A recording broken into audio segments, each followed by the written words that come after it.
Hi, everyone. Welcome to the Spiritual Freedom Support Call number 34. I see that we have PK. Hey, Hi, how are you? Hi. all good here. Good. I know Have you had a Justin. good day? Yeah, we have. Oh, today's Christine's birthday. Oh, happy birthday! Thank you. Thank you. Did you do anything special? We went out to dinner. Brandon took me to dinner. Yep. Oh, great. Yeah, I Yeah, like a that bit was of fun. fuss on a birthday. That's your special day. Yes. I know. I know. Yeah, we went to our favorite Italian restaurant. Oh, So that was a awesome. lot. Yeah. Yeah, I So, like Italian as well. oh, I Yeah, it's love it. really good. There's this place here in town called Angie's, and it's a local place, and it's so good. And Are yeah, it's our they favorite. are they Italian? I don't know. Are they? I think he is Italian, but not like, he's not from Not like Italy. first generation or something, Yeah. Right. right? Yeah. I imagine in America there'd be far more of those Italian restaurants that have been passed down through the generations. Oh yeah, yeah. Yeah. Well, there's a place in my hometown called Rizzo's that is authentically Italian. Like the owners. Well, it was originally by this woman. She died quite a while ago, but she she probably came from Italy. I mean, she had definitely an Italian accent. Yeah. Doesn't But the owner too, a little bit? uh I thought he did. he doesn't know. He's as I American as thought they come, I but thought he did. I don't think so. But my family were my family was good friends of all the owners there. Like they went. My family, my grandmother went to this restaurant like on I think on the third day after it It opened. opened or something. Always bragged about that Yeah. too. So it was an awesome place. So yeah, there are lots of little places like that around. So I think Justin should be coming in a few minutes. We'll just see when he comes. So how are you doing though? Anything going on with you? Yeah. I've actually been a bit lazy this morning because our daylight saving has gone Finally happened. backwards. Yeah. So Oh yeah. now this is 12:30, and I was Oh. thinking, oh, it's hardly any point in getting started on anything. Yeah. You know, if I go out in the morning, I can't get back in time to Oh, do I'm the so call. sorry. So yeah, So it's 2 hours off instead of wow, right? Because you were used to it at yeah. 2:30. Yeah, it used to be, Wow, which that's was weird. actually quite good because I could get out, I could talk to the people I needed to talk to, and I'm um, sorry. be back. And no, it's fine. It's fine. I mean, Yeah. sometimes I won't be able to make it, but Well, yeah. yeah, a lot of like I'll just go out after this. Like I live alone, so it doesn't matter if I do my work day from 2:30 to 12. That's fine. Right. Oh, that's cool. Yeah, it's such a time difference because I know we were for the order we were setting up a time for the monthly call, and one of our members is from Australia, which is not as big of a time difference as there, I don't think, because there it's 10 a.m. instead of 12 Yes, p.m. or yes. 12:30.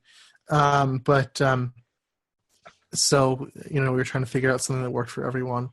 But yeah, it's such a time difference. I am actually going to apply for that. Oh, Um, good.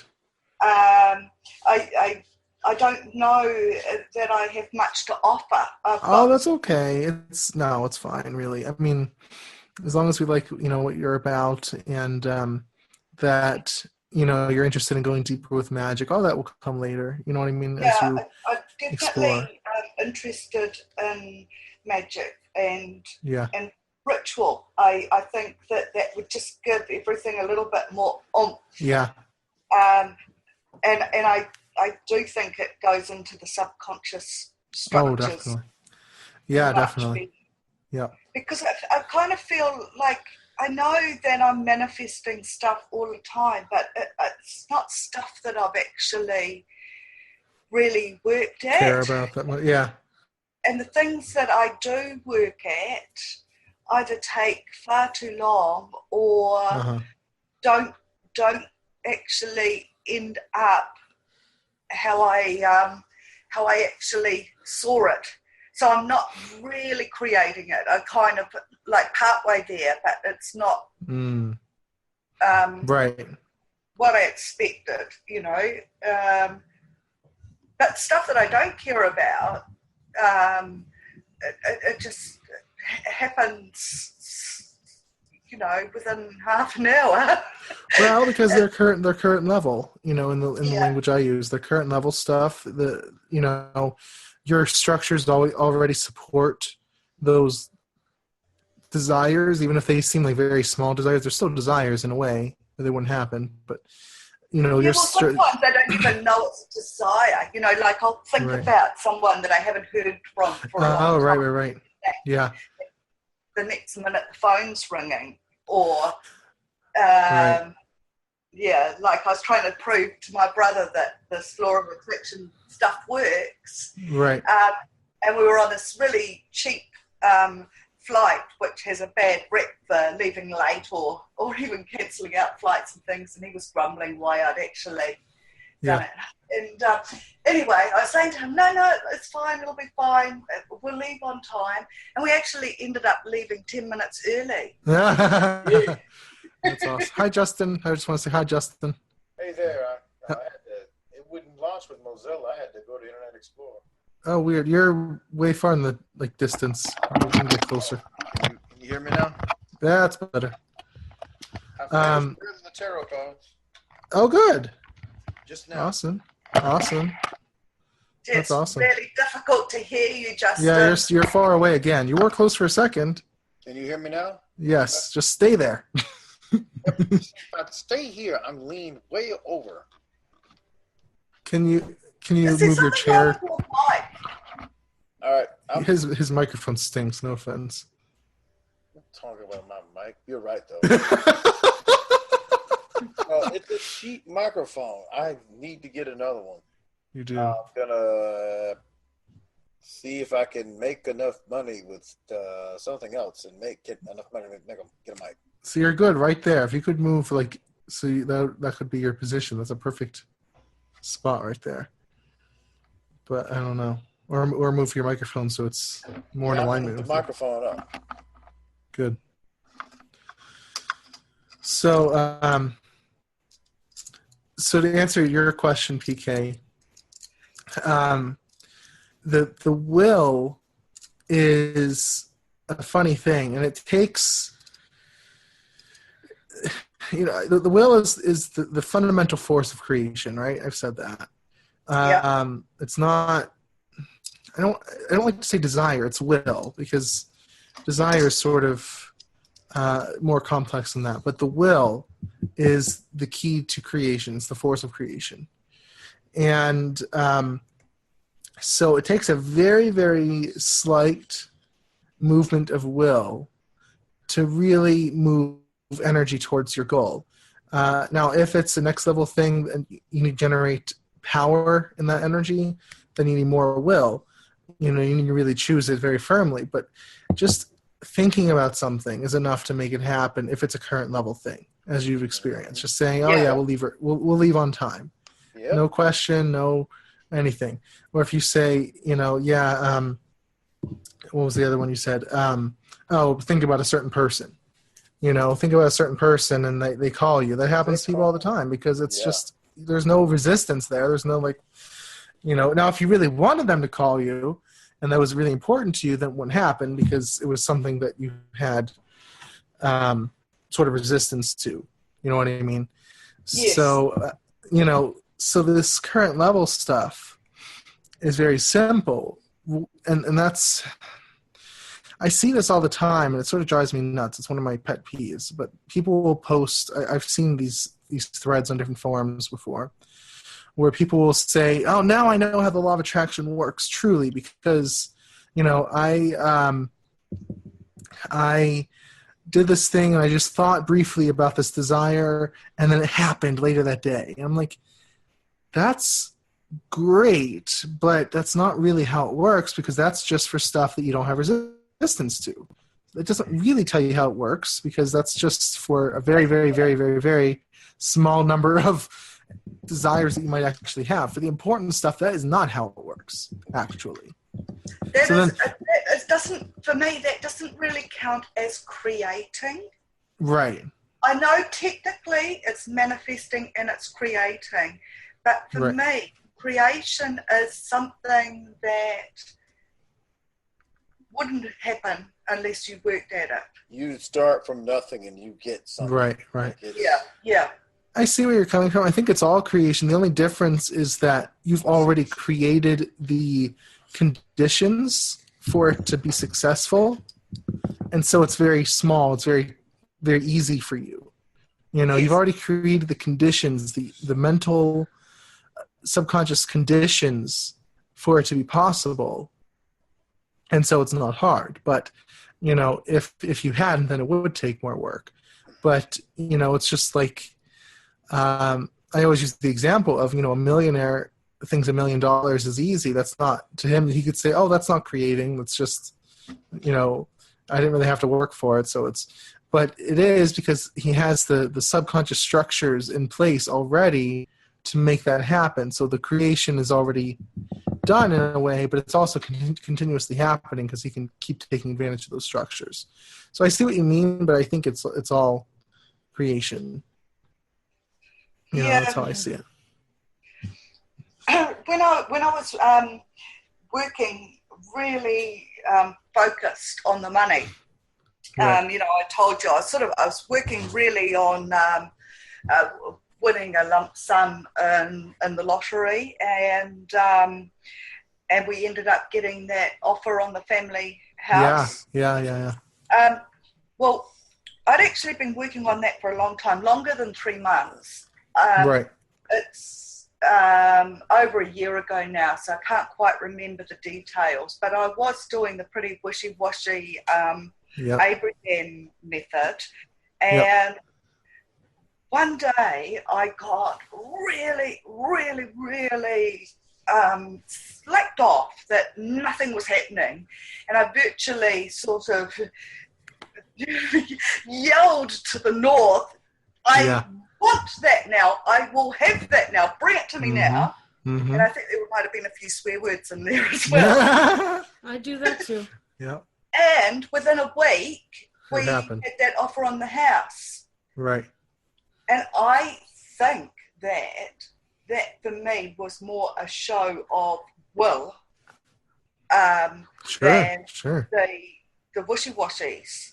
Oh, heck yeah. But it still didn't turn out, Well, because you sort of got ahead of yourself a little bit, because you got it and then you kind of panicked. And we've talked about the situation before, but kind of panicked, and then you weren't ready for the manifestation, and then you sort of sabotaged it inside yourself, and it just fell apart, But it's will is the most important part by far. I think that's my opinion. It's very underemphasized, I think, by most people. But it takes will to move energy. It takes will to set a goal. And I said this before, that will is the difference between daydreaming and actually setting a goal. So that's I like the idea that you can train the will. Yes. I'm a Capricorn. I'm actually quite a stubborn character. If someone tells me I can't do something, it virtually guarantees I'm going to put that's how I am. Into it. Yep. But I wouldn't say that I'm strong-willed. Right. I kind of I find it difficult to stay on track with these things that you're meant to be doing, say, each evening before you go to sleep or whatever, and I'll do it for 2 or 3 days, and then I forget about it for a week, and then I just haven't disciplined myself enough. Right. It's hard. It's hard. Well, and I've said this before, it's not it does take consistency, it does take persistence, but it's not necessarily about willpower. It's more that you need enough will to get you to the next level of the subconscious. You know what I mean? Like to get you to the next level where you can stabilize, you can get comfortable there. Because will is sort of, it's the dynamic force, but it's only temporary. It's not gonna, you can't continue that force forever, if that makes sense. You know, because it's just, it's too much effort. It runs out. Yeah. It runs out. So that's why I say make small changes, and you know, it'll happen, but you have to make small changes, and you have to sort of you know, move enough energy that it'll happen quickly so that you can drop the will and then enjoy the results. Right. So that's. Well, I'm not sure, but you and Justin were talking about, say, increasing income. Instead of going from 30,000 to 100,000, go 30 to 40 or 30 to 50. Right. And that was in the class, I think. And that's another thing for me in self-discipline, because I sort of think, hell, no, you know, I'll go for 100. Yeah, and you know, I see these people that people will try to go all in, and you know, will try to get all at once, you know, and it's hard. And then I don't know, Justin's doing something, I think. No, I don't know what that is. No, I hear some kind of, maybe it's PK. I don't know. I do too. I have no idea what that is. Oh, not me. No, I can't hear anything at this end. Oh, okay. We heard some kind of like someone's banging on a table or something. It sounded like. You have to almost do like high ritual or something to get it. I mean, it's really hard to do, man. It's hard. So people overestimate their ability to hang in there until it happens. Like, you know, it's hard. It really is hard. Like for me, I've been setting almost nonstop financial goals since last October, and we've seen a very, very real financial improvement since that time. Okay. But it was little baby steps. It was, okay, let's go from this level to a slightly higher level, maybe 20% higher, to a slightly higher level, maybe 20% higher, et cetera, et cetera, et cetera.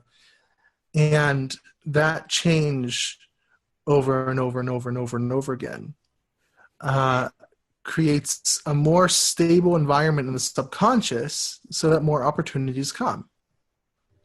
Okay. And I'm guessing that just the same as if you say, I'm going to do 100,000 this year, it's just the same if you,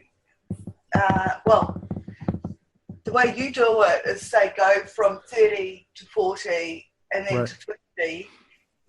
By the end of the year, you're going to get to 100 anyway. Right. Very possibly. Yeah, I mean, who knows what the time frame will be, but yeah. Yeah, but I'm sort of thinking that, yes, the brain has a chance to think, oh, well, actually, that worked. I'll do that again. Right. Rather than, you're kidding yourself. Right.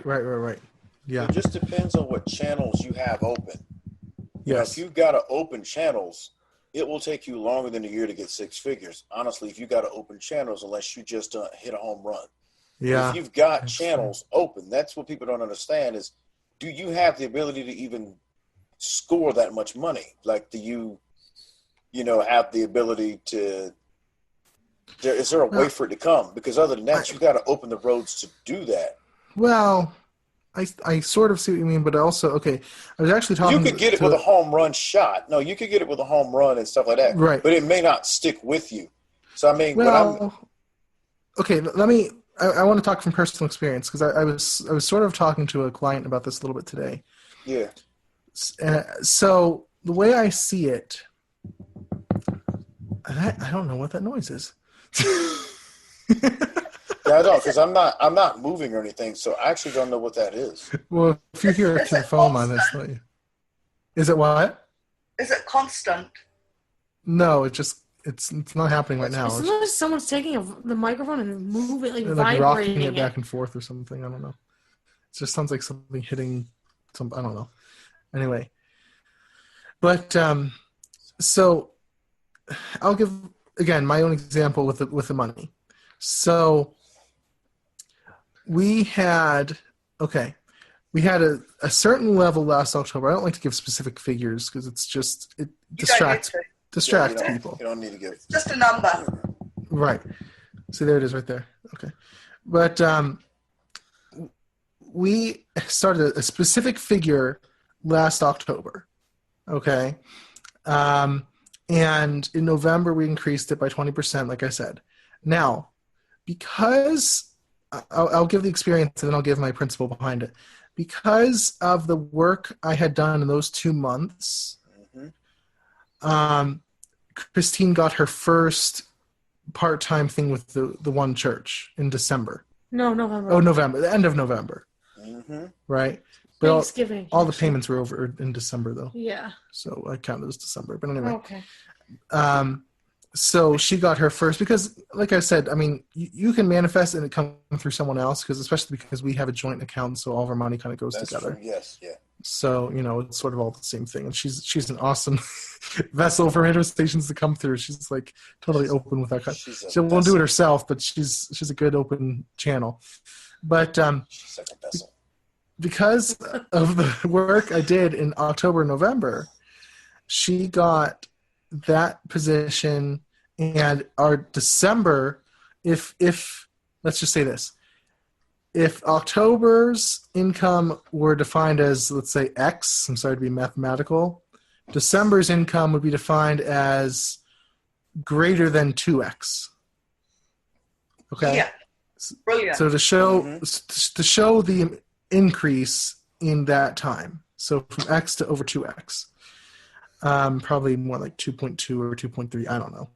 I'd have to divide it. You and your exact. Sorry. Actually, I'm curious now. Hang on. I'm like that too, actually, sometimes. Not as much as he is. What's that? I'm like that too, but usually like on time. I woke up at 8:38 a.m. actually this morning. Oh, what? Yeah. Why does that even? Having fun? I'm trying to get to there it is. Okay. Okay. 2.18x.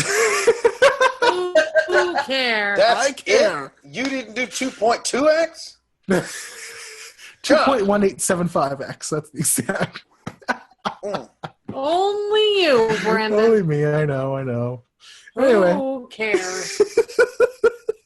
So in a matter of 3 months to increase that much to more than double it, it was amazing. But what happened? So here's my principle I'm talking about. That job ended because it was a part-time thing until they found a permanent position. Someone to fill the permanent position. She did not get that. But I told her, I said, but look, the subconscious structures are done. They are put in place. Yep. They are opened up to a new level. So now that this position ended, there's a vacuum. There's a void. There's a vacuum that is begging to be filled by something else. Mm-hmm. Because those structures don't just go back down. They're still there. So it's like now the subconscious structures are used to making that new level. Something else has to fill that void, has to fill that vacuum. And so, it took about a month and a half, and she got she got the second job, and then now it's permanent. Okay. Yeah. And then on top of that, I have a bit of additional news about this one. Potentially am getting the other job that I applied for. Okay. That would, if I get that, would put us over top of that previous level. Okay. That from, that we increased to. So, because when that ended, so you can't look at just the physical manifestations and, oh, well, that ended. I was responding to your point, Justin, because you said it could happen temporarily. But what happens is when those subconscious structures are in place, It's stable, there's a vacuum there. It's like, okay, I can support this amount, but my reality is only giving me a smaller amount. Okay, let's say money, because it's a good quantitative example. So, my reality is giving me X, I can support 1.5X. But so because it's not matching up, there's this vacuum, there's this void that is begging to be filled. Okay, and it's going to get filled up. So what happens is that a new opportunity will be generated from basically nothing. Okay, I mean, literally, heaven and earth will move to create a new opportunity for you. It will, and you'll get that opportunity, and it'll fill up that space because your subconscious structures can support that higher level. Yeah. So that's what happened to us, and it took a month and a half for that to happen, and then a bit longer for this other thing to come up and whatever. But that's what happened, and then you work to the next level, and new vacuum is formed, and then another opportunity comes up. So you don't. How did those opportunities come to you? Did you get just happened in the paper? No, they just came. Well, out of the blue. Out of the blue for both of us. Out of the blue, they just happened. They just literally for the one for Christine, like last December or November.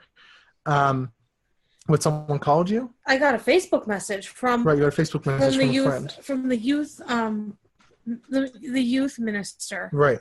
And he said, "The organist quit. Can you help us?" Yeah. And that lasted 5 weeks? 5 weeks, I think. Something like that. And then this other one, the old organist from the church said, "I'm going on vacation. Can you fill in for me for 6 weeks?" She said, "Sure." And then there was all this drama where the old organist manifested basically getting fired, and Christine was there to step in. Yeah, because so it just happened. So and then my thing, again, it's incomplete, but it's getting closer. But I just saw an advertisement on my WordPress dashboard was for a plugin that I use, and the company that developed the plugin was hiring a PHP developer. And I applied. It took me literally maybe 3 minutes to apply, and it happened from there. So these things just come to you. They just happen. You don't generally have to go looking for them. Sometimes you'll feel inspired to maybe go look at the paper or something, but for us, it just sort of happened. Well, yeah. So, yeah. Those are. Go on. Yeah, I was saying when you remember because I was saying the only reason I said that that it can go away if you're not set for it is the guy that in your class who manifested was ever having $200,000 and then he just couldn't hang on. Oh, because he wasn't ready for it. Yeah, he was ready for it. His roads weren't. He jumped way ahead. His subconscious structures were not even close. He circumvented them, but then they reasserted themselves. But that's and that what can I was happen. saying. That's you can circumvent them. Yeah. Hit a home. I like to call it hitting a home run. You can hit a home run, but it sometimes doesn't stick if you aren't ready. You're not ready for it. We also call it in Conjurers road openers. Like if you got to open your roads. Right. So if you don't open your roads, Yeah, but if you are there, if your subconscious structures are changed, it'll hang with you, and you are ready for the higher level, like I said, heaven and earth will move. Yeah, it'll to make it happen. It will happen. Mm-hmm. People don't trust this stuff enough. They're like, oh well, Yeah, it'll happen. It will happen. It has to happen. It's literally a law of the universe. It has to happen. There has to be a lineup, a match between your inner subjective universe and the outer objective universe. If the inner universe is ready for a higher level than what the outer universe is providing, there will be a tension there. That's what I call the structural tension or creative tension.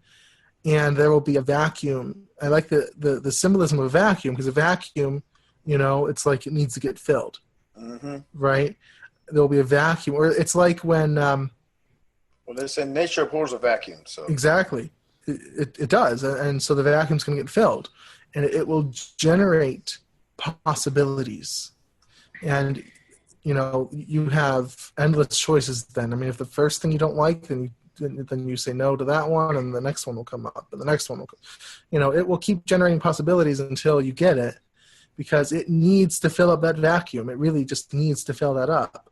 So if that's why your inner work is the most important. If your subconscious structures are going to support that higher level, then you're going to get it.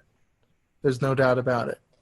So you'll get something. Something will happen. It's just energetically fact. And like for me, I wasn't looking for that job. Like it literally happened. It fell into your lap. On a friend's funeral. Yeah, the first one. The first one did. The very first one.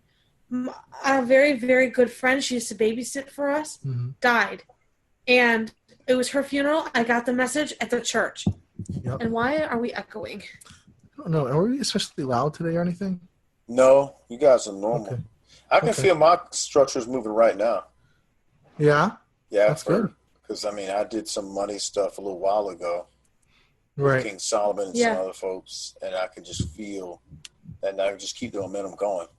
Right. That's why I've got all those cards brailled. Yeah. So yeah, it's it just happens. It just really comes to you, and it will generate whatever has to generate to make it happen. So that's why I told Christine after she lost that first one, I said, something will happen. Something will happen because these structures are changed. I thought it would happen through you, not me. Sure, and well, partly it did because the business has been more successful and whatnot. But I mean, because you always said to me, "You'll have something bigger. You'll have something bigger."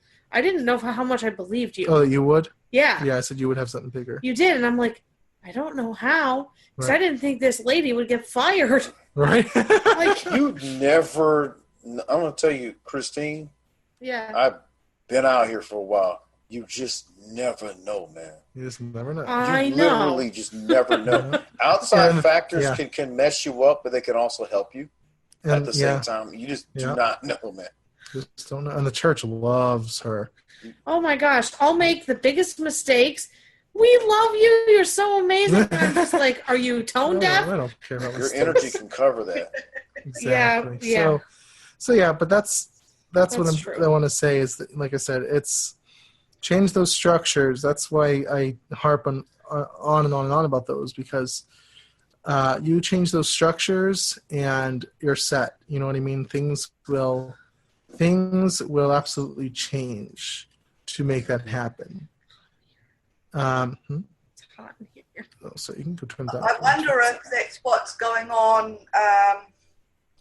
When I'm working on money, I find coins on the street or whatever, and I take it as a sign that, hey, it's coming. Right. Mm-hmm. But it doesn't actually ever develop past that.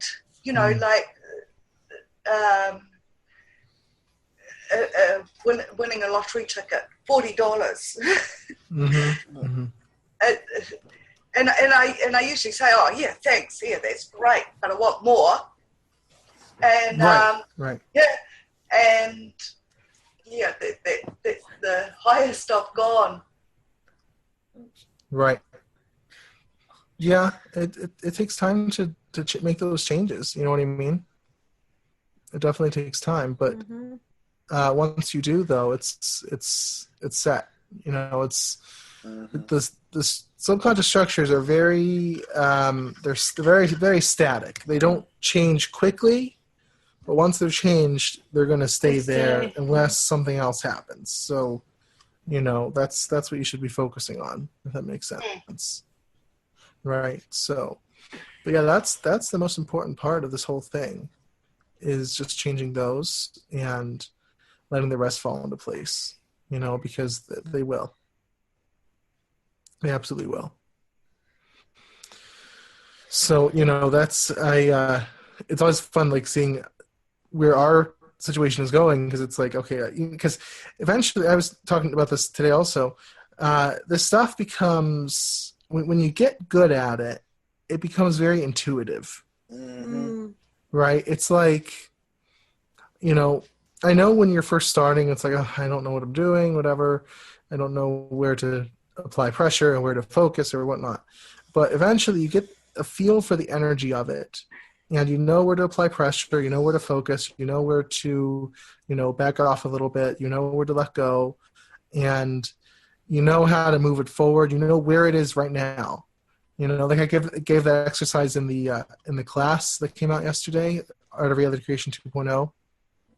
And because that's I said about feeling where your goal is, because that's the first step of being able to sense the energy and where it is right now is, just, okay, where what's going on right now, where is it in relation to where you want to be, and that's really the first step. And you have to feel the energy, so it becomes very intuitive after a while, where you feel what you have to do to move it forward. So for, like I said, for us, it's been kind of fun to see, okay, where's this energy going?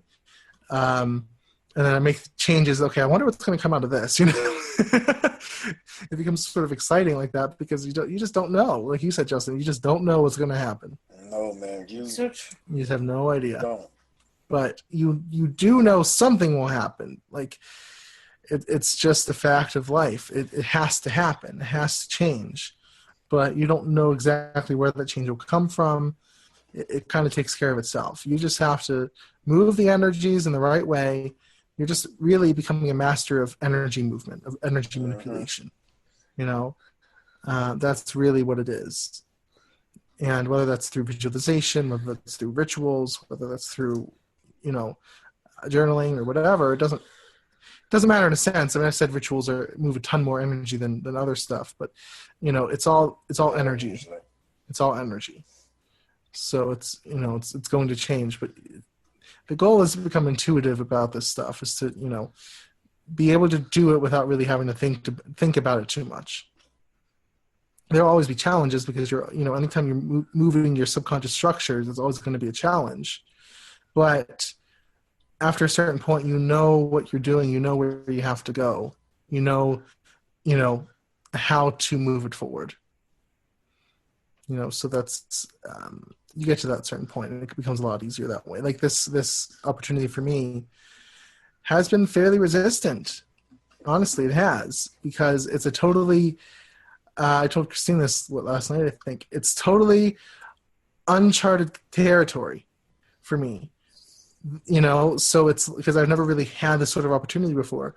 So it's odd. It feels really weird. The subconscious structures are still sort of settling in and getting stabilized to this new level. And it's very weird, when you've never, and I think this is another thing about creation, or about magic, or about law of attraction, is that, to a certain point, like what you said earlier, PK, okay, you can create this basic stuff, and you can even maybe, for me, I've been able to create more advanced things lately. But at a certain point, you move beyond where you've ever been before. Like, I want to say, so it's sounding like I'm trying to, brag about a situation or anything, but like, we've had money before, but now it's getting kind of beyond that point where we've ever been. So it's sort of, oh my gosh, this is weird. Okay.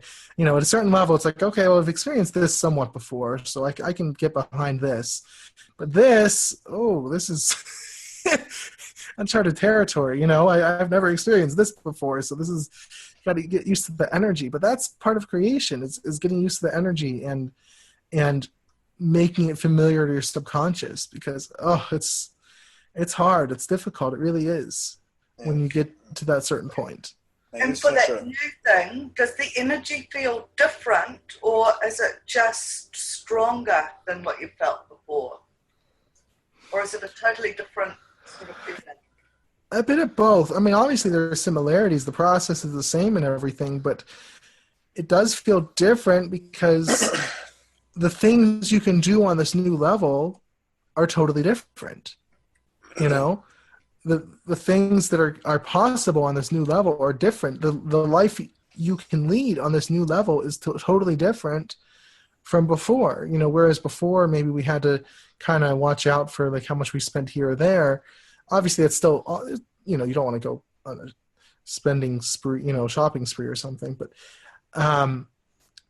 But on this new level, it gets to the point where it's like, there's a lot extra, like last month we ended the month and I was like, in May over Mother's Day, I'm going to go visit my mother, and because Christine's going somewhere else, and I'm putting away money for that. And last month I was able to put a good bit of money away for that. I'm like, this is awesome. Very rare experience, but this is really cool. Guilt-free. There's nothing else that needs to be covered. I had even covered a good bit of optional stuff that I didn't have to get, and yet still there was stuff left over that I could put away for this trip. So cool. Trip in man, May. Brandon, you're such a braggart, man. I'm sorry, I'm not trying to. He's joking. I'm really not trying to. But it's really cool to see your experiences and how you went. Right now, Justin. How you went from. How you went from basically not nothing, but not as close much to right to this. Right. Yeah, it's been really awesome. So I can't take the credit because I don't really. Money is just something I don't really care much. But that's really useful because then it just sort of comes through you. Yeah, it does. You're like a perfect vessel. This is Exactly. There are other things that I really do care about. Oh, sure, and that's that your I struggle, can't get, yeah. Right? But the money thing, she's just a totally open doorway. It's like whatever. She doesn't care. That's not just a road. That's like an avenue or something. Yeah, it's like an entire interstate. Man. You that's got right. 12 lanes of traffic there. So yeah, it does. Who knows? Maybe I'll work for a church that's even more. No, That's I'm right. kidding. I don't know. But or maybe they'll increase your hours or something. That I'm praying for that. But it's like it does feel different because on this new level, you can do different things than you could before. So when you're thinking about that, it's like at first, when you're really going beyond yourself, where you've ever been before, it's like, okay, this feels too good to be true. This it's almost like your identity is wrapped up with the old level. Mm-hmm. Okay. Like I said, we've had a bit of money before, but not extraordinary amounts or anything. And so once it starts stretching beyond that level, it's like, wait. Almost like, who am I as a person in relation to I don't know if that makes sense, but it's like your identity gets wrapped up with this old level. And so when you start to go beyond it, it's like, wait, that's new. That's like beyond me, and you have to delve into that and, not give up because, again, it's a subconscious protection. It's this attempted sabotage by your subconscious. It's really what it is. It will tell you, that's too scary. You don't want to go that far. Just come back to where it's comfortable. But you have to have the wherewithal. You have to have the self-awareness to say, wait, no, this new level is right here. Maybe it's a little beyond my reach right now, but I can stretch out there and feel it from time to time, and I can get used to that, and I can delve into that, and I can bask in that. And okay, it's a bit scary right now, but what if that were my new normal? I always talk about creating your new normal, right? And that's what you're trying to do. And especially when it's beyond where you've ever been, it's very, very frightening, but you have to have the wherewithal and the courage and the will to say, I'm going to keep going down that road because that's where I want to be. Despite everything my subconscious mind is telling me, I'm going to keep going down that road and do what I want to do. And that's how it's going to happen. And then, you'll get to that next level. And that will become the new normal. And then you'll look back at where you were before, and it's like, wow, I can't believe, where I was before. So this is, I feel kind of fortunate in a way that I can describe this process as it's happening for us because it's a very new thing, that this is happening, and exactly how that feels and how it's, how you want to react to it, but how you have to react to it in order for it to work, and that kind of thing. Because it's frightening, but it's also necessary if you want to move beyond where you've been. Mm-hmm. No, that's you. I can feel mine moving right now. Abstract stuff is getting done. So Yeah. Yep. Yeah, it'll happen. It happens. So it just takes persistence. You just work at it. Yep. You know, and I mean, for me, it's one of those things. It's like, okay, if we can do this in, I guess, 7 months now, then, you know, imagine a year or 2 years or 5 years or 10 years or, you know, whatever. So that's, I mean, there are endless possibilities. And it's really at this point you start realizing, wow, there are really, really, really endless possibilities. You just have to ask yourself, what do you want to create? That was my, the podcast that's coming out this weekend. That's our main question. What is it you want to create? Yeah. You know, beyond just getting stuff. Justin and I, we had this conversation, and Christine, all three of us had this conversation in the podcast yesterday. We recorded yesterday, but you know, okay, getting stuff, that's okay. You want a new car, you want a new house, you want a relationship, you want, you know, a bit more money, whatever. Okay, great. But what's the greater vision in all this? What is it you really want to create? And obviously stuff will be included, but it's this higher path, like, almost. Right. It's this higher level of identity almost, because again, once you stretch beyond a certain level, you feel like you're stretching beyond your old identity and you're creating a new one. And you got to have a new base to land on. You have to have a new base. It's actually really hard if you don't have a new base. Yes. Yeah. I think getting the stuff is it just increases your understanding, so that you when you start realizing what you are capable of, yes, then other possibilities open up. Yes. Right. You said, I just wanted to clarify what you said, that getting the stuff helps you to open up to those new opportunities. Is that what you meant? Yeah, I mean that, you know, like you get more of an understanding of what you can do. Sure. That you can make this happen. So what if I tried that?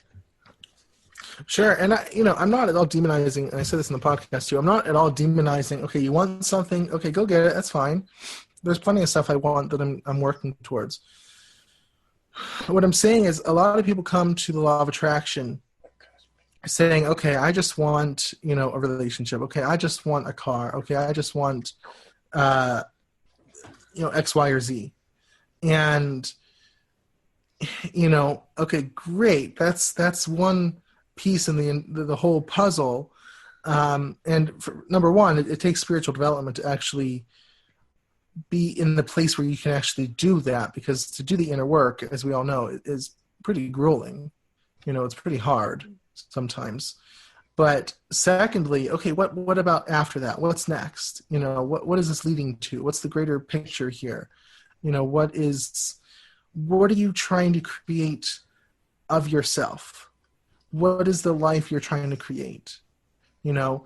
So kind of entertaining these bigger questions. What is all of it for? And I'm not saying, like, a right-hand path answer would be, well, the purpose of the greater tapestry of the universe and the purpose that I was sent here for, blah, blah, blah. No, I'm not saying that. Left-hand path is like, I will create my own purpose, but what the heck is my purpose? What is the tapestry I want to create of my life?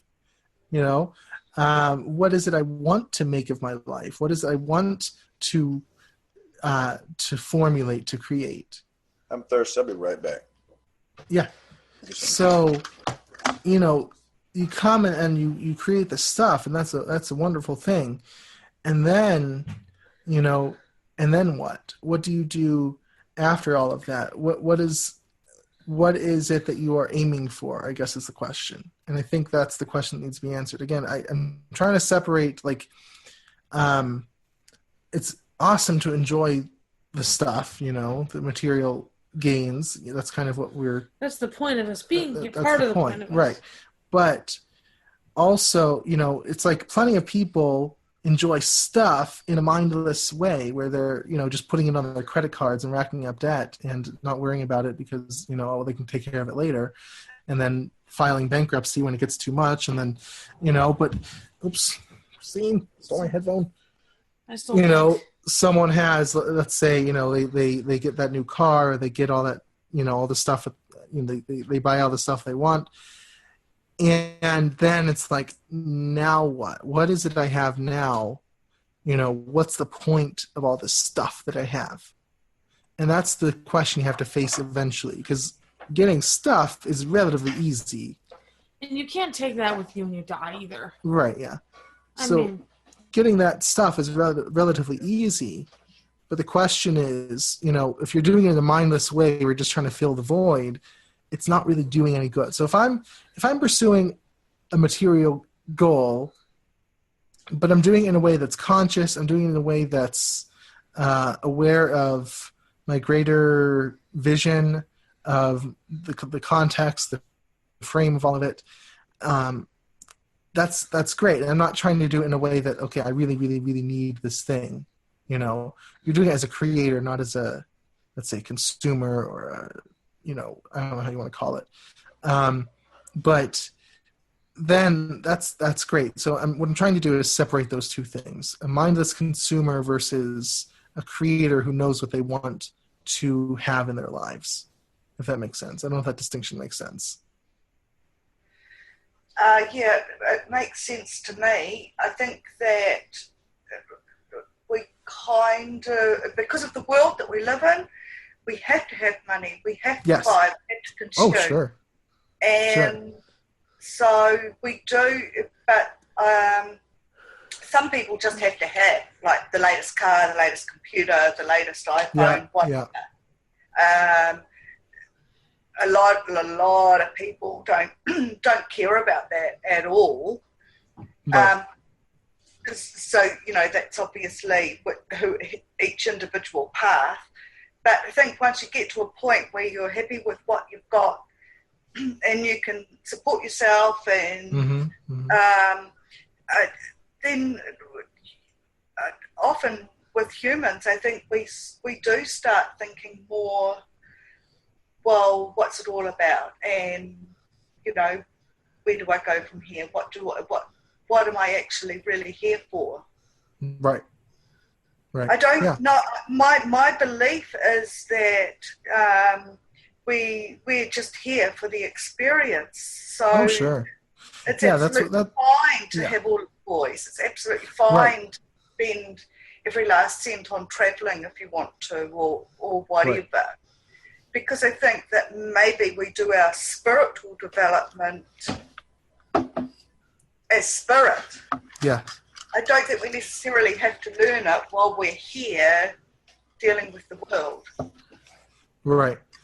Well, I think that this, the spiritual development happens as we are changing those subconscious structures that necessitates spiritual development, because it's not easy. Well, and one thing, because I'm, I do a lot of like healing work, and prayer work and stuff.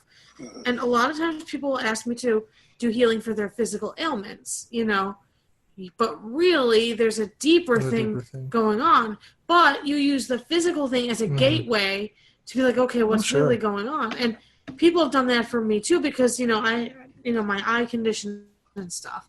And people have used that physical ailment as a gateway to what's really going on here. So you need the physical stuff to get to the spiritual stuff. Right. That actually defines it really well, because let's say I want, let's just choose a random figure.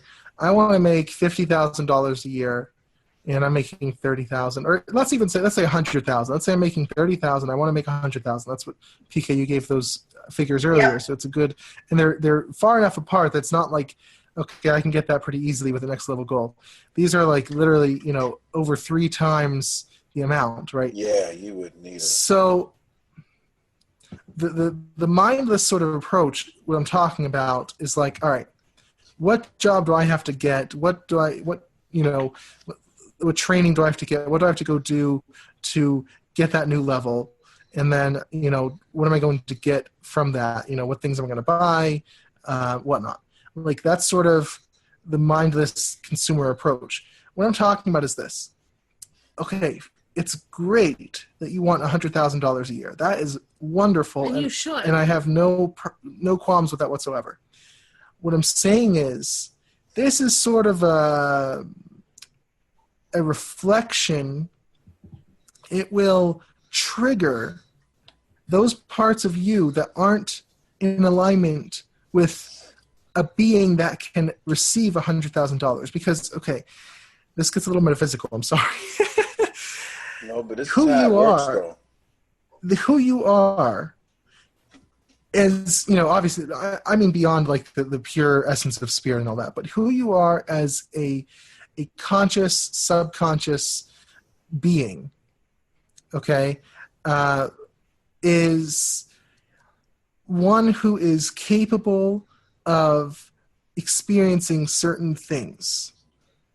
When you strive to go beyond those experiences, you have to change, because literally who you are right now as a person is not capable of experiencing that. And you know why? Because you know how we know that is because if you were, you would. Mm-hmm. Yeah, If you were a person who was capable of making $100,000 a year, you would. You would, yeah. You would be able to, just like PK earlier, you said, oh, we're going to leave on time. You said, okay, we're going to leave on time. You were a person who was able to experience leaving on time. Therefore, it happened, right? So that's the type of person you are. Okay, but let's say, this hypothetical person who's making $30,000, they are a person who is capable of making $30,000. They are not a person capable of making $40,000, $50,000, $60,000, $100,000. That's not a bad thing. That is a metaphysical fact of who you are at this moment. So what it's about when you create the path, when you forge the path to where you want to be, it's not just about, I want to just get that thing. I don't want to do any deeper work. I just want to get that new gadget or whatnot. That's not what it's about. It's about becoming the type of person who can support that new experience. Consistently. Time after time after, not right. one grand shot. So a person who is making $100,000 a year is a totally different person than the person making $30,000 a year. This is not better or worse. Right? It's not like classism or something. What I'm saying is your subconscious structures will only support so much right now until you change them. And then, so it requires, psychological change on your part to support that new goal. If you don't make those psychological, even spiritual changes, you won't be able to get it. You got to change. You won't be able to get it, or if you do get it, you'll lose it, right? Just like those lottery winners. Right. So I had this post forever ago, like, 3-4 months ago, about, are you allowing your goals to transform you? And this is what it is. And it was kind of the precursor of what I'm saying right now. Your goals are the, how can I say it? The reference point for the kind of life you want to live. But they will force you to become the type of person who can reliably support the living of that life. So metaphysically speaking, you have to transform into the type of person who can make $100,000 a year. If you're not right now that person, then you can't do it right now. So you have to metaphysically transform yourself into that person, and then it has to happen, because it will set up that vacuum until it does happen. Okay? So who you are, and this is why it's so beautiful, who you are is directly reflected by the type of life you live. Now, this doesn't mean, because I can hear somebody asking this. Yeah, I can hear some questions here. This does not mean you are, peachy keen all the time. Right. Or that you're a good person, because you could just have that good vibration and money. Mm-hmm. But and your love life can be stinky. Or, you could or you could have that vibration and money in certain areas. Right. And then in some areas you don't. Or right. Yeah, I mean, you can't look at them and tell all the time. Now, many times sometimes it'll make things easier in other areas, but it doesn't have to. It really doesn't. Yeah. Right. It's exactly. an internal thing. So it's any area of life is a direct reflection internally. Now that doesn't mean you can't change even tomorrow. That doesn't mean you don't run into an opportunity. It's a constant process. Yeah, and that doesn't mean that you haven't been working on it even subliminally. It doesn't mean you don't run into the perfect opportunity tomorrow and you suddenly kick it into high gear and go, I better get this right. You can do that too, but you have to make a change. Right. And those people that make that whatever money could be the meanest person in the world too. Oh yeah, it doesn't reflect on their. It doesn't, because I know people that'll ask that. Right. It has nothing to do. It has nothing to do with you're a good person or a bad person. This is the danger of religion. You can be a good person and be poor. Yes. Because honestly, I'll be very, very blunt. The universe couldn't care less if you're a good person. Yeah. Couldn't care less. Doesn't matter.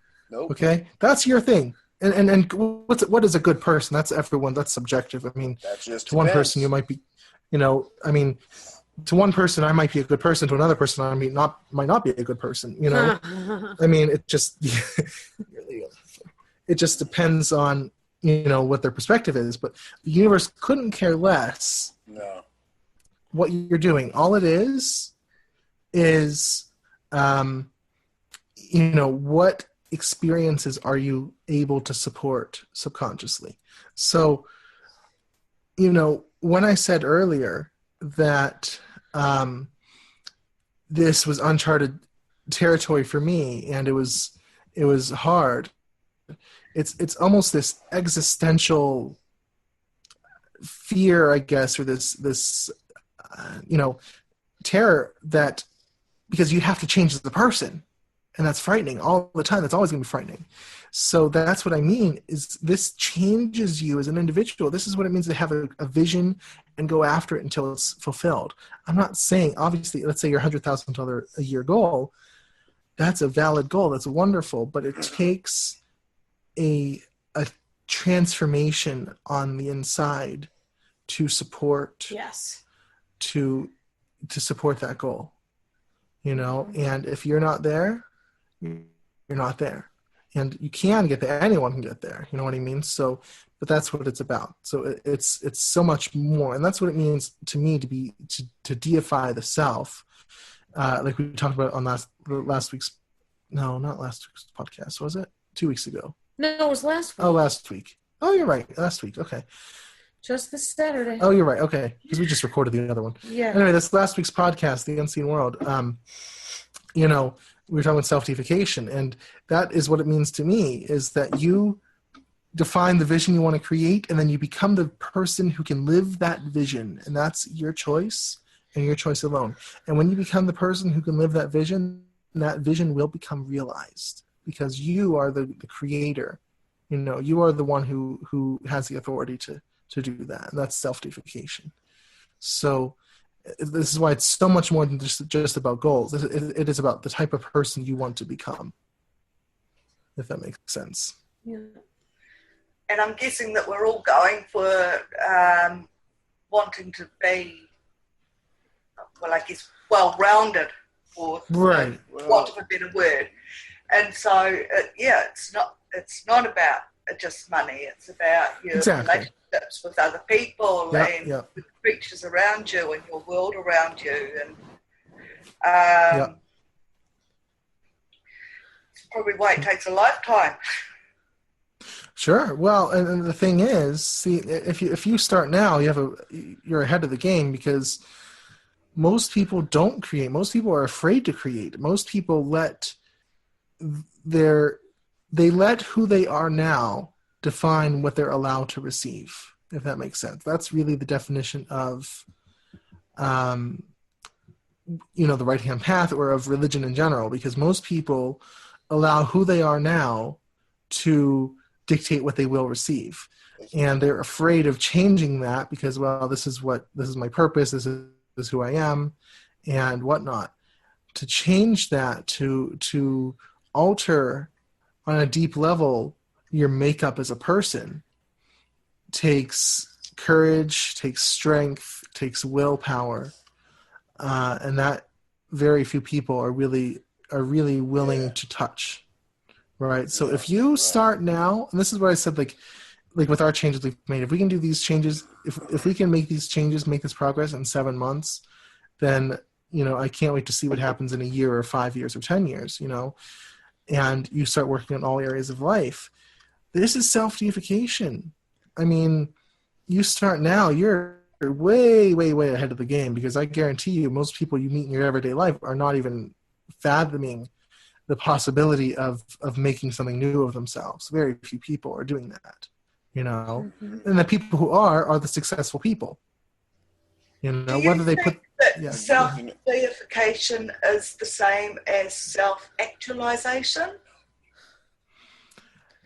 That's at Maslow's. It depends on your definition of self-actualization. How would you define it? Yeah, I'm a little bit wishy-washy on Right. what that would be. Yeah. I kind of imagine it as being your own person, knowing Sure. your own strengths, working on your own weaknesses. Sure. Yeah. Then in that case, yes. I mean, self-deification is essentially becoming the authority in your reality, becoming, the final authority in your reality, becoming the god of your reality, creating what you want to create. And that involves all the stuff you just mentioned. I've heard people mention that term in the context of non-dual enlightenment and that kind of thing. And that is the utter opposite of all of this. So I just want to make sure, but everything you just said is definitely involved in. I don't think that's how person. Maslow. I don't think so either. No, it's more of. I think I see it as more of reaching your highest potential. Now I should look up the hierarchy of needs. That's what it is. Reaching your highest potential, but that's definitely similar. Yeah. But because who was it? One of my professors didn't like it for some reason. Really? Like Maslow that much. I'm like, why? Huh. Like, can't tell them why. I think it's pretty true. It's like. But I'm probably not perfect, but it seems pretty true. Now I've got to look it up. I'm going to be curious. Yeah. But yeah. I mean, I don't think that we can ever become perfect. So as part of that, actually learning to accept some of the things that you can't do or are weak in or whatever as well, and just accepting it and knowing that, Right, yeah, I mean, I mentioned, where was it I mentioned this? I mentioned this, I think it was in the podcast actually. Perfection to me is the process of constant improvement. So if you're constantly working on improving yourself, then that's perfection. If you mean no flaws, no weak points, that kind of thing, of course that's not possible. You're a human being. You're always going to have something going on. I mean, it wouldn't be fun otherwise. We all do, yeah. But yeah, you have to sometimes accept, certain things about yourself. Certain things are relatively immutable unless you really have a strong will or really have that belief. And even if so, sometimes some things are still immutable. I mean, you're going to die eventually. Sometimes, certain illnesses you just have to accept. Sometimes they're a result of something going on inside, and if you work on that, they can be healed. Sometimes it just happens, and because you're going to die eventually, and things like that. Sometimes the best healing is death. Right, exactly. And that's because I used to read a lot of Christian Catholic healers, especially, and they're in the healing ministry, and they would say sometimes the best healing is death. Sure. Because it's the most peaceful. So, and it's the ultimate, really. I mean. So you do have to accept. I mean, it's always a principle that you have to accept where you are now, and sometimes you have to accept this probably isn't changing. Like it just depends on the person. Like I personally don't try to change my visual impairment because to me it just is part of who I am. It just doesn't matter that much. It's sort of, I have more important things to focus on. It's just part of me, and I don't feel the need to change that. Now Christine is different, and that's okay, where she would like to change it. But sometimes you have to accept, like for me, I have accepted that is part of who I am.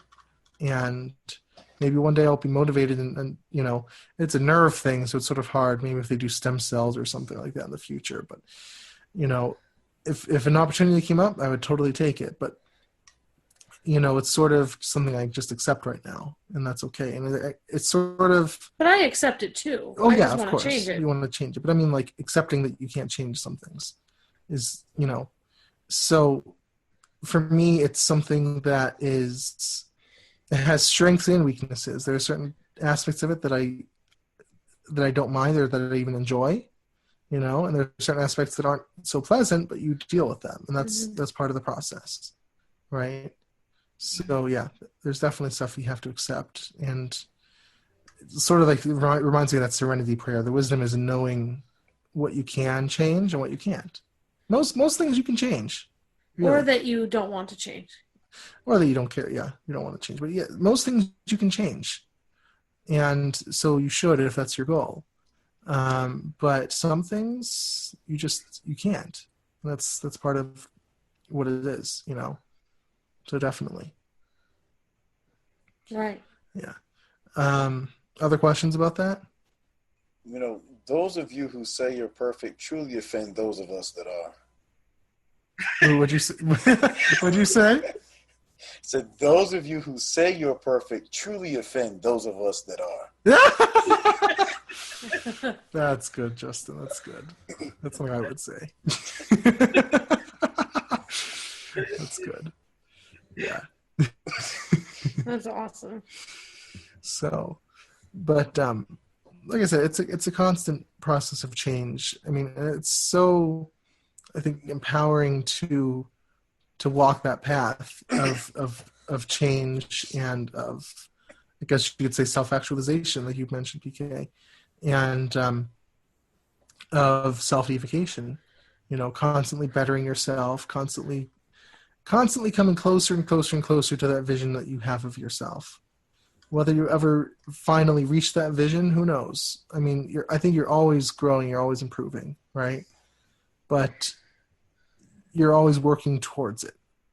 Or you'll reach one version of it, and then the vision will expand, and you'll have something else to work towards. It's just sort of how it works.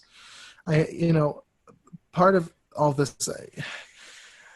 There's some people in the comments who are very non-dual in perspective, and I tried the non-dual thing for years, and for me, their central premise basically is that desire is suffering. Desire is suffering. Ugh. I just don't see it because it's sort of a oversimplification. To desire, to make something of yourself, to change who you are now, again, in a psychological, emotional, spiritual sense, not in the deepest, essential sense, but to change who you are is part of the process of living. To shut all that down because, I might suffer, I might not get something I wanted to get, just seems sort of escapist to me.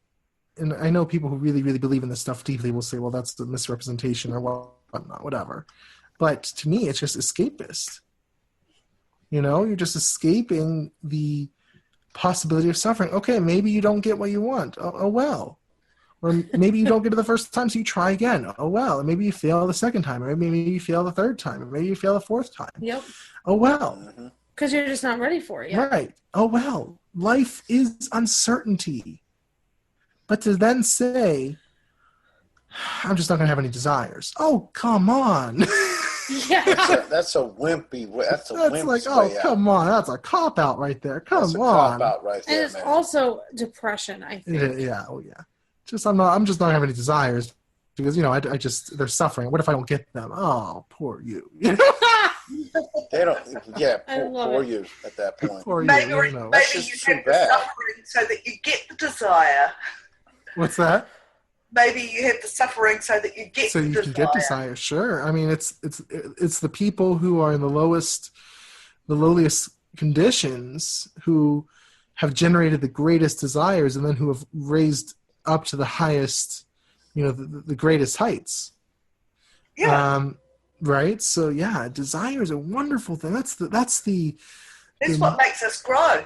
right. That is the mover of our society. Would we have half the things we have today if it were not for desire, for the desire to improve? Would we have electricity? Would we have, cars? Would we have airplanes? Would we have computers? Would we have, portable cell phones that you can just carry around and do pretty much anything you do on a computer? Like, if it weren't for someone dreaming it up, risking failure, and doing it anyway. Yep.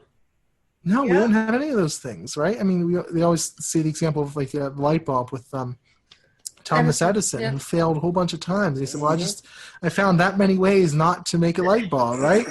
Exactly. It's okay. You fail over and over. That was like me with after I got out of college. I knew, even before I got out of college, I knew I wanted to do something spiritual with my life. I knew I wanted to start a business. I did it probably 4, 5, 6 times. I don't know how many times. You started it in college. Yeah, I started in college. I did it probably 4, 5, 6 times. All of them failed. And I did get to the point where I'm like, I don't know if I should try again. But then the inspiration would strike me again. I said, I'm just going to do it again. And now look. And then it's succeeding now, So, yeah, life is uncertainty. That's basically all that's certain about life. And you never know what'll happen each day. You'll change your mind. Right. One thing you might find adamant that you didn't believe, you'll believe the next day. Yep. So, it's like life is uncertainty, and you just have to go with the flow and of that, and pursue your desires anyway. And you might fail. Law of attraction or magic is not about saying if you do X, Y, and Z, you definitely won't fail. Yeah. Because you might fail. But may not work out for you. But now you know the principles of maximizing your success, your chance of success. So you get up and try again. And you get up and try again. And you get up and try again. I mean, when did I say this? I said recently that this is not for the weak-willed. No. This is not for the weak-willed. If you're weak-willed, you're just going to get chewed up by it and spit out because it'll tear you apart, because you just have to keep coming at it and coming at it and coming at it until you get what you want. That's self-deification. It's part of the process is struggle against the current order of things, struggle against inertia. You could say rebellion. That's why I've been choosing the satanic imagery lately. Rebellion against what is, rebellion against how things are now, because I would rather create something else. And that is part of the whole thing. That is what defines the process of growth, what defines the process of self-deification, struggling, rebelling against the current way that things are. Like I said I said this in the podcast that's coming up. It's the total inverse of, let's say, Byron Katie's philosophy. I don't know if you know Byron Katie, but yes, she says, accept everything that is now and don't desire to change it. This is the total inverse. This is saying, yes, accept it because it is now, but then rebel against it because this is not your vision, and you create your vision, and you do everything you have to do until you become the type of person who can live your vision, and you keep doing that. So that's why, not to overstate the point, but classical law of attraction says everything's downstream. It's all just in feeling good. Feeling good, and I said this, and I want to say too much because it was in the class, so it wouldn't kind of defeat the whole purpose of the class. But feeling good is a way to get what you've always gotten. Feeling good does help you on your level. Yes, it helps you on your level. It helps you to maximize what you can get out of your current level. Right. That's why people say, "Oh yeah, I felt good and then I got this one thing." But, well, that was easy for you. That was you got that baseball team tickets because you didn't have to do anything, and they were passed around the office, and you went to the the minor league baseball game in your city. That was good. Right. So, but what it's really being human is about growth and development, though. Oh yes. You can't get past that. Just feeling. Oh, go ahead. Sorry about that. Yeah, just what Justin was going to say. I was just going to say, just feel. Oh, I'm sorry. I apologize. Go ahead. Go ahead, PK. Well, yeah, I think that just feeling good and being cruisy and not wanting, not desiring is not growth. That's just it's stagnation. What is. And maybe yeah. sponging off other people. Right. Mm-hmm. So what it's all about, what magic, I'm sort of trying in some senses to get away from the term law of attraction, but I'll keep using it just for those who use it. But magic in general, or self-deification or creation or whatever, is about struggling against what is. Struggling against the current state of your life. When I say struggle, it doesn't mean suffering. I know we had the whole discussion once about the difference. It doesn't mean suffering, like a pointless sort of suffering. It just means rebellion against the current way that things are, so that you can instead assert your vision of reality upon current reality. And that's a rebellion against it. It's a struggle against it. It's hard. It is hard. And the bigger the bigger the disparity between what you want and where you are, the harder it will be. Okay? But that's why I say kind of set your goal in a sort of median zone where it's like, okay, it's just hard enough, but not so hard it's going to tear you apart. You got to know your own limits. Because I know how that is. It's really hard.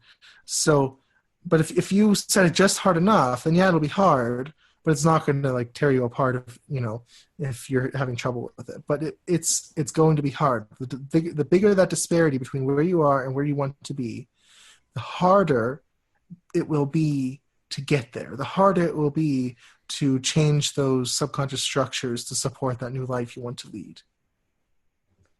Yeah, okay, so that's just feeling good won't. You gotta. Oh God, no. Work the energy to get right above that.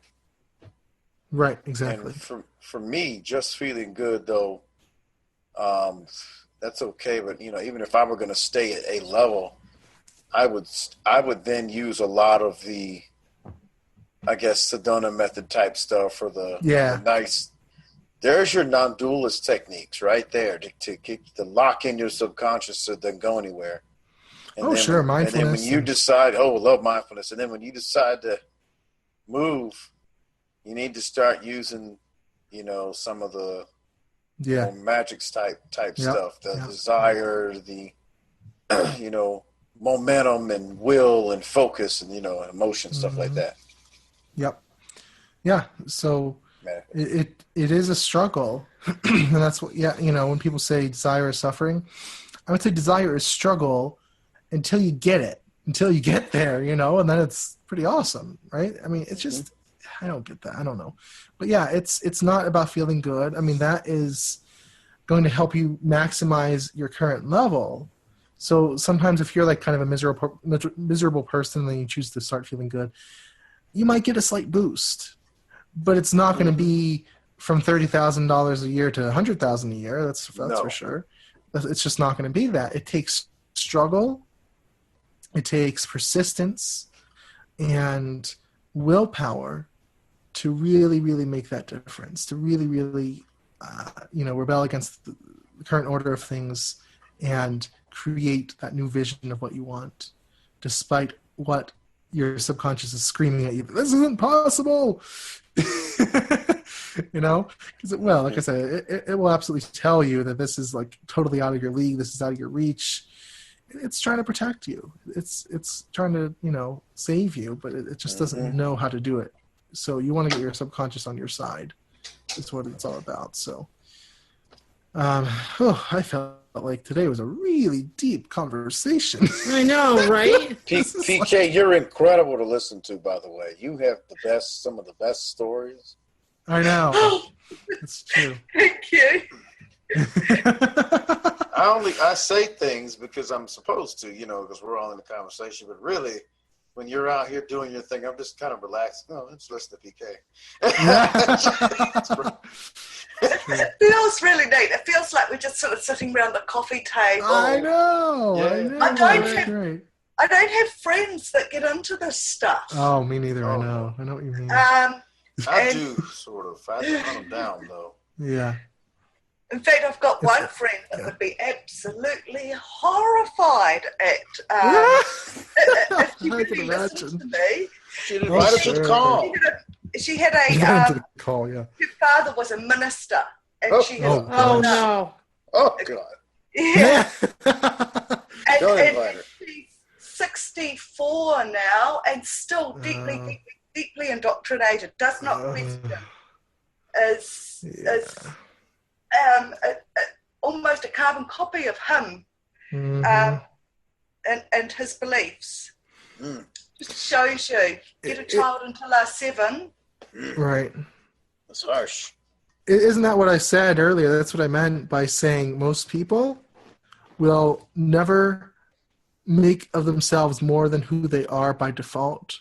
This is kind of proof of that, what you just said. Like, most people will just let life be what it is according to who they are and what they can receive. And that's what someone like that does, who's like a carbon copy of their parents or something like that, or, you know, they don't change because they don't. That's the opposite of self-deification. I mean, it's just She doesn't even question. Exactly. Most people don't. It's too scary. She what? Doesn't even question. Oh, It's I too used to scary. not question. Yeah. I grew up Catholic. I always say I corrupted Christine. But the Catholics, some of the Catholics, that confused me a little bit because some of them do mystical stuff. So I don't really. Yeah, but it has to be in alignment with the church. You could ask me about it, and I'll tell you another Yeah, time. it has to be Interesting. like, as long as the church is okay with it, then it's like, yeah. Sort But of, yeah, with you and your friend, what are those conversations between you guys like? You can't yeah, bring no any kidding. this. I can't be. This is probably a weakness on my part, but I can't be friends with people like that because what am I going to talk about? Like, It's our more and more lives are difficult. diametrically opposed. I mean, Yeah. what are we going to talk about? It's like, We have other things in common, and that's good. we can talk about those, but Right. sometimes my beliefs come through. Yeah. behind something that I've said. Oh, yeah. And you don't even realize it till it's out there, right? Yeah. It's kind of hard when you kind of live it. Yeah. Yeah. Because, it's sort of so subconscious in me now that unless I am thinking when I'm talking, I will have something come out that... Right. Oh, yeah. I get that. It reminds me. I always use this metaphor. I use the allegory of the cave. I think all you guys are familiar I love that one. the allegory of the cave. So a lot of times it feels like you're that person that is able to walk out into the sunlight, and you're trying to come back in and have a conversation with another person who's all chained up still, watching the shadows on the wall, and it's like, you can maybe have a conversation, but your perspective as one who has seen the sunlight outside is going to meld into that and become a part of who you are. And it's just there's not much of a match there, so it's hard. It can feel like you're talking to someone who's still sort of dreaming or who's still part of the matrix, if you will. You know what I mean? Like it's hard. Not to sound like superior or anything, but it can be hard when your experiences have led you to certain beliefs or certain convictions, and you're talking to someone else who just hasn't even come close to even wondering about that kind of stuff. It's hard. It's really hard. I think that these people kind of just gravitate out of your life anyway. I mean, she has gravitated out of my life. Yeah. I used to see her 5 days a week at work, and then she moved 2 hours travel away from here, and now she's 4 hours travel away from my place. So, I only speak to her maybe 4 or 5 times a year now, right? Rather than 4 or 5 times a week. So, I think that, these people do just Yeah, it happens. stop into reacting. Yeah. And I'd never try to change her mind. I mean, as far as I'm concerned, if she wants to stay there and she's so staunch, Right. I mean, really, I feel like you guys are well out of the cave. You're out in the sunlight. Yeah. I'm still kind of just squinting at the mouth of the cave, sort of thing. Right. Well, it's a process. It's a process for sure. And Yeah. everyone's on a different part of that path, and that's okay. That's why I sort of, I was bringing it back to this, why I created the order, because it's sort of, I see it for those who have seen a bit of the light and who are ready for that next level, so they can really get to that point where they can master it. Master the life of a creator, master the life of self-deification, or of creating oneself, creating one's vision of life. That's this is sort of, I see like the blog and things like that as sort of the doorway. Okay, let's see a bit of a glimpse of it. Let's get a taste of what's possible. If you really want to master this whole thing, then okay, let's invite you to the deeper studies of all this stuff. And really, I said this, I don't remember where it was in the podcast, maybe in the class, I don't remember which, but like magic to me is like law of attraction, like getting stuff plus spirituality, because you got to have that spiritual aspect to make any meaning of it. It's like, okay, like I said earlier, get stuff. We need the spirituality to sort of make any meaning out of it, and clearly define what's going on. So it's a process. That's the very normal, and you'll be on that path for your whole life. It's never a path that finishes at all, but you'll be on that path your whole life. Yeah, but I do think that it's part of the hierarchy. You've got to get stuff, get food, get your electricity. Yes. Oh, for sure. Yes. Before you can start thinking about. Well, and that's why, like, one of my that actually, we'll go a little bit over time, but let me bring up one more point. I was talking to Christine today about this, that I see a lot of magicians, a lot of occultists who seem very advanced in knowledge, and yet their lives sort of stink. They're struggling, they're poor, they're alone, they're not really that happy, and they almost use the occult as sort of an escape. And I always say, we're here for results, right? So if you're not getting real world results, then something's wrong. That's really what it's about. Plus, creating something of yourself. But some people are they just get stuck in the knowledge aspect, gaining knowledge about the occult and how to, summon different spirits, and how to, read the tarot, or how to do these different rituals, whatnot. But they don't actually bring it into reality. Like, they don't actually, okay, well, why are you still struggling with money then? Why are you still not in a happy relationship that you want to be in? Why are you still having these troubles? And that's why, the stuff does matter, but it has to be paired. You have to have the balance. So that's why, in the order, like, one of the first questions of the application that we do look for a good answer here is, what is your experience with manifesting, with getting what you want in life? I'm not asking for mastery, but at least the possibility, the capability of getting basic things, of having that experience of magic where you say, I want this, and then it happens to some extent. Doesn't matter how, it just needs to It doesn't matter how, right?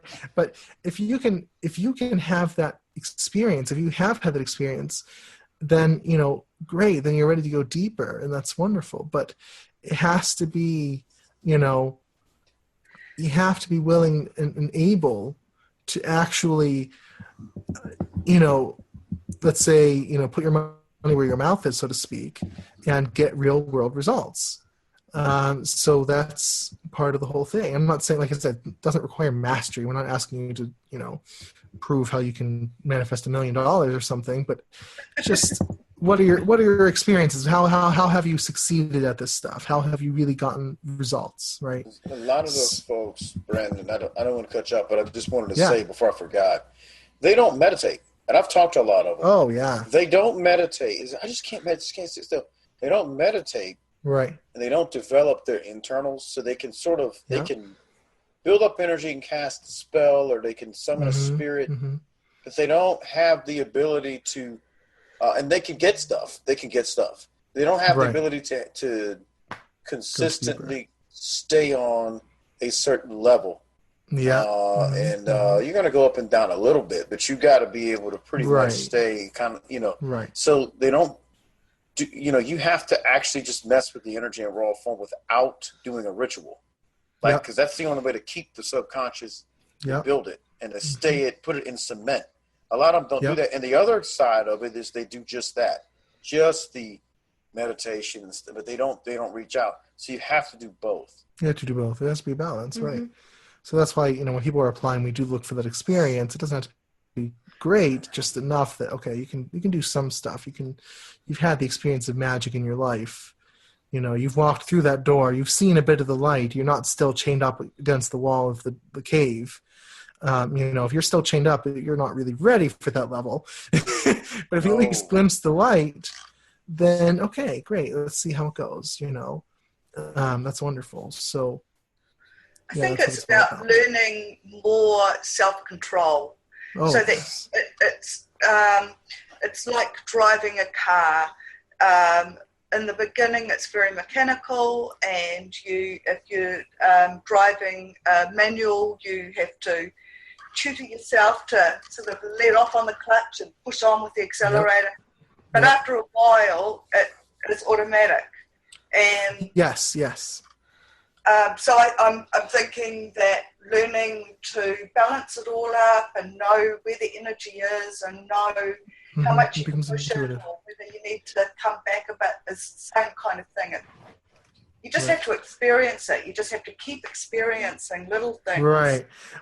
Well, that's the thing. A lot of people get stuck in the book learning part of it, like just reading. I'm just going to read a whole bunch of books, and some people will be like, "Oh yeah, I'm great at the law of attraction. I'm great at magic because I've read all these books." What have you actually manifested? Well, there's a little thing here and there, but it does, like we said earlier, it does become intuitive after a while, where that you don't have to put a ton of thought into it. It's still a struggle because you're still fighting against what is, but it becomes a lot more intuitive, where you know exactly what you need to do to get where you want to go. So that's how it is. But that was super, super deep conversation today. I loved it. It was awesome. So I appreciate everyone participating, and so I will. Let's see. I think and we'll just see everyone next week, I suppose. Yeah, sounds good. Yeah. Right. At lunchtime. At lunchtime. I feel bad. If we were any later here, we'd be like ready to go to bed by the time it was done. It's like past 10 o'clock here. So, but time zones. So, but thanks for coming, everyone, and have a great week. Have a good one. Great. Bye. Thank you. No problem. Yeah, Thanks. bye. Bye.